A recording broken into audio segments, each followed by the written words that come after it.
Et toute la journée, plusieurs actions ont eu lieu sur le territoire contre cette réforme des retraites. On fait le point ce soir avec Amélie Duchamp et Victoria Solano. Ils étaient une centaine ce matin, un peu avant 5 heures, à empêcher la remise en eau de l'écluse du barrage de Reventin-Vaugry. Résultat, bateaux de commerce ou de croisière bloqués sur le Rhône. Les salariés mobilisés en intersyndical ont aussi réalisé un barrage filtrant sur la route, ce qui a causé d'importants bouchons.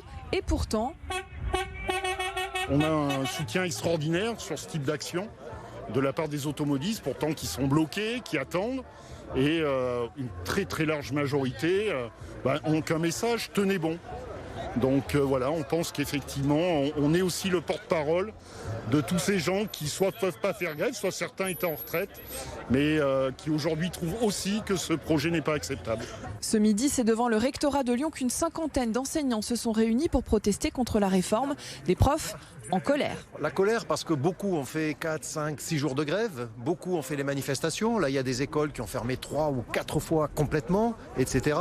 Ils ont tous participé aux manifestations fournies et ils se demandent mais que faut-il faire pour être entendu? Ils voient tous les sondages, toute la population est contre cette réforme.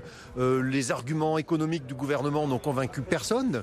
Donc bien sûr qu'ils se posent la question, est-ce qu'il ne faudrait pas faire comme les Gilets jaunes? Une manifestation de soignants a aussi eu lieu devant l'hôpital Édouard Herriot. Toutes ces professions se disent prêtes à continuer et l'annonce de l'utilisation du 49.3 renforce la colère.